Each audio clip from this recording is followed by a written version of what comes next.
நான் வெங்கட் நாகா, நாகா ஆட்டோடெக் தமிழ் சேனலுக்கு அன்புடன் வரவேற்கிறேன். இன்னைக்கு எபிசோட்ல என்ன நம்ம பார்க்க போறோம்னா, போன எபிசோட்ல வந்து ஏபிஎஸ் அண்ட் இபிடி அந்த அந்ததோட கண்டினியூட்டி தான் வந்து இந்த இதில் பார்க்க போறோம். இதுல இஎஸ்பின்னு ஒரு புது டெக்னாலஜி இருக்கு. அந்த டெக்னாலஜி தான் நம்ம இதில் பார்க்க போறோம். மெயினா இதுல வந்து என்ன உங்களுக்கு அட்வான்டேஜுங்கிறத சொல்லிடுறேன். இது வந்து பாத்தீங்கன்னா ரொம்ப ஏபிஎஸ் இபிடியோட ஒரு அடுத்த சுப்பீரியர் டெக்னாலஜினே சொல்லலாம். மேக்சிமம் இது வந்து இப்போ எல்லா கார்லயும் வரல, ஒரு சில டாப் அண்ட் மாடல்ல வந்து இதை கொண்டு வந்திருக்கிறாங்க. இது என்ன உங்களுக்கு பெரிய அட்வான்டேஜ்னா, இப்போ நம்ம டிராவல்ல போயிட்டு இருக்கும்போது ஒரு ஹைவேஸ்ல போயிட்டு இருக்கோம், ஒரு 140 120ல போயிட்டு இருக்கோம். அந்த ஸ்பீட்ல நம்ம போகும்போது ஆட்டோமேட்டிக்கா முன்னாடி போயிட்டு இருக்க ஒரு வெஹிக்கிள்ல இருந்தோ இல்ல ஏதோ ஒரு ஆப்ஜெக்ட் திடீர்னு நம்ம குறுக்க வரும்போது நம்ம ரைட்டோ லெஃப்டோ நம்ம டேர்ன் பண்ணுவோம். ஸ்டீரிங்கை நம்ம திருப்பும் போது பிரேக் சென்ஸ் பண்ணுவோம். 120க்கு மேல போயிட்டு இருக்கோம் ஒரு ஸ்பீட், இல்ல 120ல போயிட்டு இருக்கோம், நல்ல ஸ்பீட் போயிட்டு இருக்கோம். அப்போ நம்ம ஆப்ஜெக்ட் இருக்கும்போது நம்ம டக்குன்னு திரும்பும் போது என்ன ஆகும்னா, உங்களுக்கு ஸ்டீரிங் ஒரு ஸ்பீட் லெவல் ஆஃப் நம்ம ஹை ஸ்பீட் நம்ம டச் பண்ணும்போது ஆட்டோமேட்டிக்கா என்ன ஆகும்னா, வெஹிக்கிள் வந்து யாரோட டிராக்லயும் இருக்கு. இப்போ 120 கிலோமீட்டர் ஸ்பீட்ல போறோம்னா அதே 120 கிலோமீட்டர் ஸ்பீட்லயும் வந்து வெஹிக்கிள் வந்துட்டு இருக்கும். அப்போ நம்ம டக்குன்னு திருப்பும் போது அந்த ஏர் வந்து நம்ம ட்ரிப் பண்ண பார்க்கும். ரைட் எந்த பக்கம் திருப்புறோமோ அந்த பக்கம் ஓவரா போகும். இன்னொன்னு ஸ்டீரிங்கோட இது வந்து ரொம்ப லைட் வெயிட்டா இருக்கும். உங்களுக்கு வீலும் வந்து ரோட்ல இருந்து ரொம்ப மேல எந்திரிச்சிடும். அப்போ ஆட்டோமேட்டிக்கா நம்ம ட்ரிப் பண்ணும்போது உங்களுக்கு வெஹிக்கிள் ஏதாவது ஒரு பக்கம் ட்விஸ்ட் பண்ண பார்க்கும். அது ரொம்ப பேனிக்கான சுச்சுவேஷனை உருவாக்க சான்சஸ் ஜாஸ்தி. அதனால என்ன பண்ணும்னா, இந்த இஎஸ்பி இருந்துச்சுன்னா என்ன டெக்னாலஜி வரும்னா, ஆப்ஜெக்ட் முன்னாடி இருக்கும்போது நீங்க சடனா பிரேக் பண்ணும்போது சென்ஸ் பண்ணிடும் உடனே. இதெல்லாம் ஃபிராக்ஷன் ஆஃப் செகண்ட்ல நடக்கிறது.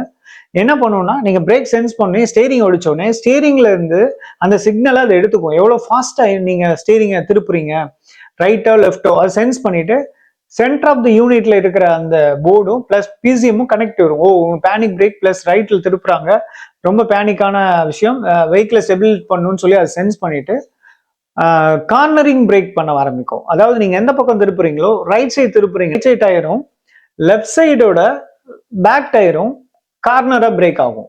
அதாவது கிராஸா, இந்த கிராஸும் இந்த கிராஸும் இப்படிதான் பிரேக் சென்ஸ் பண்ணும். இப்போ லெஃப்ட் திருப்புறீங்கன்னா இந்த கிராஸ்ல உங்களுக்கு பிரேக்கிங் சென்ஸ் ஆகும். அப்போ உங்களுக்கு அந்த அந்த சுச்சுவேஷன்ல என்ன நடக்கும்னா, நீங்க திருப்பும் போது ஆட்டோமேட்டிக்கா இந்த ரைட் சைடு திருப்புறீங்க. இப்போ ரைட் சைடு திருப்பும் போது என்ன ஆகும்னா, உங்களுக்கு ஸ்டேரிங் வந்து அந்த பிரேக்கிங் சென்ஸ் இங்க ஒரு 60 இங்க ஒரு 40ன்றது பிரிச்சிடும்.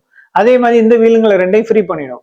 இது அப்ப திருப்பும் போது என்ன ஆகும்னா, அந்த ஸ்டேபிள் உங்களுக்கு வெஹிக்கிள் உங்களுக்கு எந்த பேனிக்கும் ஆகாது. வெஹிக்கிள் ஃபாஸ்டா போய் வெளியில எங்கேயும் உங்களை அந்த ரோடை விட்டு பிளஸ் வந்து அந்த லேனை விட்டு நீங்க வெளில போக மாட்டீங்க. கரெக்டா போயிட்டு நீங்க வாட்டு உங்க லேன்ல போயிட்டே இருக்கலாம். ஈஸியான ரொம்ப சிம்பிளா போயிடும். உங்களுக்கு வண்டி திருப்புறதுக்கும் அடுத்த லேன் மாறுறதுக்கும் ஈஸியா போயிடும். பேனிக்கே இல்லாம நீங்க அடுத்த இது போயிட்டே இருக்கலாம். இதே இஎஸ்பி இல்லாத வண்டியா இருந்ததுன்னா என்ன ஆகும்னா, உங்களுக்கு அந்த இடத்துல நீங்க டர்ன் பண்ண முடியாது. வண்டி ட்விஸ்ட் ஆகிறது கூட சான்சஸ் இருக்கு. வண்டி திரும்பி கூட நீங்க ஆப்போசிட் சைட்ல கூட திரும்பிடும் வெஹிக்கிள், அந்த மாதிரி ஃபாஸ்டா இது பண்ணும்போது. இஎஸ்பியோட மெயின் ஃபங்க்ஷனே வண்டியை ஸ்டேபிளா வச்சுக்கிறது தான். இதுதான் இஎஸ்பியோட டெக்னாலஜி. அடுத்து ஏர்பேக் பத்தி நம்ம சொல்லணும்னா, ஏர்பேக் மொத்தம் 6 ஏர்பேக் வருது நமக்கு. இப்போ கம்பல்சரியா இருக்கு. ஏர்பேக்கோட ஒரு பெரிய விஷயமே என்னன்னா, seat belt main. Seat belt போடாம என்னோட பர்சனலா உங்களுக்கு எல்லாருக்குமே சொல்லிக்கிறேன், கார் ஓட்டுற எல்லாருமே சீட் பெல்ட்டை மெயினா யூஸ் பண்ணுங்க. காரோட 70 என்னோட தாட் படி நான் சொல்றேன், இதுதான் உண்மையும் கூட, ஒரு 70% ஆஃப் வந்து சேஃப்டி நமக்கு வந்து சீட் பெல்ட் தான். ஏர்பேக் ஓப்பன் ஆகுதோ இல்லையோ, சீட் பெல்ட் தான் நம்ம ஃபர்ஸ்ட் காப்பாற்றும். ஏர்பேக்கோட ஃபங்க்ஷன்ஸ் என்னன்னா, ஒரு பேனிக் எப்பயுமே இன்னொரு விஷயம் என்னன்னா, ஏர்பேக் சில இதுல பாத்தீங்கன்னா ஒரு ஆக்சிடென்ட்ல எல்லாம் இப்போ கூட லேட்டஸ்டா ஒரு ஆக்சிடென்ட் வந்திருக்கு. அதுல வந்து ஏர்பேக் ஓப்பன் ஆகலன்னு ஒரு கம்ப்ளைண்ட் வந்திருக்கு. ஏர்பேக் எல்லா டயத்துலயும் ஓப்பன் ஆகாது. உள்ள இம்பாக்ட் சென்சார்னு ஒண்ணு இருக்கும். அந்த சென்சார்ல வந்து நீங்க போற அந்த ஃபோர்ஸ் வந்து உள்ள அந்த இம்பாக்ட் சென்சாருக்கு வந்தாதான் ஏர்பேக் அதை ட்ரிகர் பண்ணி ஓப்பன் பண்ண விடும். எடுத்தவொடனே சும்மா ஏன் சொல்றேன்னா, இப்போ ஒரு பேசிக்கா கார் கத்துக்கிட்டு இருக்கோம், அவங்க போய் வந்து ஓட்டிட்டு இருக்காங்க, திடீர்னு அவங்க பிரேக் ஒழுங்கா சென்ஸ் பண்ணாம போய் ஒரு பக்கத்துல இருக்க போஸ்ட்லயே செவுத்துலயே இடிச்சிட்டாங்கன்னா, அவங்க புதுசா கத்துக்குறவங்க மிஞ்சி போனா 30-40 கிலோமீட்டர் ஸ்பீட் தான் மேக்ஸிமம் ஓட்டுவாங்க. அதுல போய் முட்டும் போது ஏர்பேக் ஓப்பன் ஆயிடுச்சுன்னு வச்சுக்கோங்க, அப்ப என்ன ஆகும், வேஸ்ட். ஏர்பேக் ஒரு ஏர்பேக்கோட இது கிட்டத்தட்ட 40,000 50,000 வரும். அந்த மாதிரி சென்ஸ் எல்லாம் பண்ண மாட்டாங்க.